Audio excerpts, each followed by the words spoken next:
Australia کا tour کرنے کے بعد پاکستان کی ٹیم نیوزی لینڈ جائے گی اور وہاں پر پاکستان نے 5 T20 میچز کھیلنے ہیں۔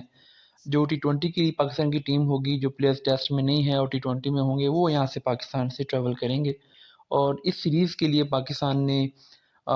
دو باغی پلیئرز کے ساتھ ساتھ دو اور بڑے پاکستان کے انٹرنیشنل کریکٹرز کو ڈراپ کرنے کا فیصلہ کر لیا ہے۔ ان میں سے جو ایک تو ہمارے لیگ اسپنر ہیں شاداب خان، آپ جانتے ہیں ورلڈ کپ میں برا پرفارم کیا، ایشیا کپ میں برا پرفارم کیا، ایک بڑی لمبی سٹریک ہے ان کی آؤٹ آف فارم ہونے کی، اور ان سے بالنگ لائن اور لینتھ کنٹرول نہیں ہو رہی۔ تو نیوزی لینڈ کے خلاف سیریز میں تو انہیں اب ڈراپ کرنے کا فیصلہ کر دیا گیا۔ ویسے وہ سینئر پلیئر ہیں، چونکہ پی ایس ایل سے پہلے پاکستان کی یہ ایک واحد سیریز ہے،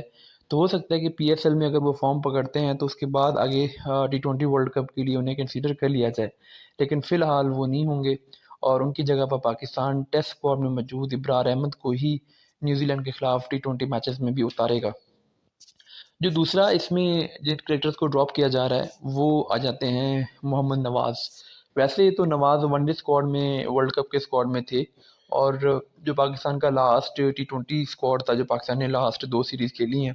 نیوزی لینڈ اور افغانستان سے، ان دونوں میں بھی نواز T20 ٹیم میں نہیں تھے اور اماد وسیم ہی T20 ٹیم میں کھیل رہے تھے، تو ایک لحاظ سے محمد نواز تو T20 میں آلریڈی ڈراپ ہوئے تھے۔ ون ڈے ورلڈ کپ کی وجہ سے چونکہ انہیں 2-3 سال سے ڈیولپ کیا گیا تھا تو شاید انہیں کنٹینیو کر لیا گیا تھا، لیکن اب وہ نہ صرف اس T20 سیریز میں نہیں ہے بلکہ شاید ہم نیئر فیوچر میں نواز کو شاید نہ دیکھ پائیں، کیونکہ اماد وسیم اچھی فارم میں ہے، تو اماد وسیم کو باہر کر کے نواز کو لانا مشکل ہے، تو نواز کے لیے اگلے 6-8 مہینے اب ذرا مشکل ہیں۔ ان دو کریکٹرز کے علاوہ جو پاکستان باقی جو 2 بڑی چینجز کرنے جا رہا ہے، اس میں ایک تو حارث رؤف ہے۔ حارث رؤف کے بارے میں آپ نے کل سارا دن جو کنٹروورسی ہوئی اس کے بارے میں سنا ہوگا، کس طریقے سے پہلے انہوں نے ریڈ بال کے لیے ہاں کی، پھر انہوں نے بعد میں نہ کر دی،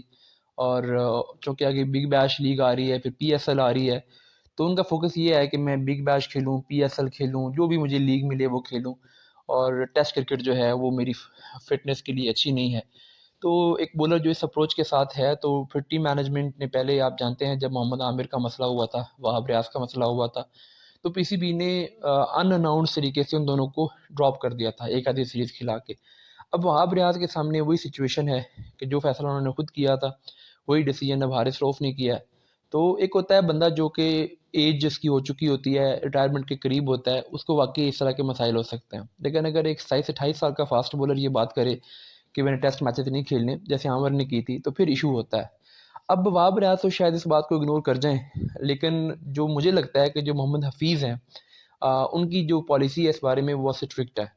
کہ ڈسپلن اور انٹیگریٹی وہ اس پہ کمپرومائز نہیں کرتے، تو مجھے لگتا ہے کہ حفیظ جو ہیں وہ اب اس پر اسٹرکٹ ایکشن لیں گے، اور جو نیوزی لینڈ والی سیریز ہے اس میں ہو سکتا ہے، ممکن ہے، مطلب میں شور نہیں ہوں، لیکن زیادہ چانسز ہیں کہ اس میں حارث رؤف کو T20 سے بھی ڈراپ کیا جا سکتا ہے، کیونکہ حفیظ ڈائریکٹر ہیں، وہ ہیڈ کوچ بھی ہیں، اور وہاب ریاض جو ہیں وہ اس وقت اتنے انڈیپینڈنٹ نہیں ہیں کہ وہ اپنی مرضی سے فیصلہ کریں۔ تو اگر حفیظ کی طرف سے یہ آرڈر آتا ہے کہ حارث رؤف کو نہیں کھلانا، تو پھر وہاب ریاض حارث رؤف کو T20 میں بھی نہیں کھلائیں گے۔ اس کا فیصلہ اب 1-2 دن میں مزید کلیئر ہو جائے گا۔ جو چوتھا چینج پاکستان کی ٹیم کرنے جا رہی ہے اس سیریز کے لیے، نیوزی لینڈ کی سیریز کے لیے، وہ بھی اسپن ڈپارٹمنٹ میں ہے۔ اسامہ میر جو ہیں وہ لاسٹ 1-2 سیریز میں پاکستان کی طرف سے T20 بھی کھیلے تھے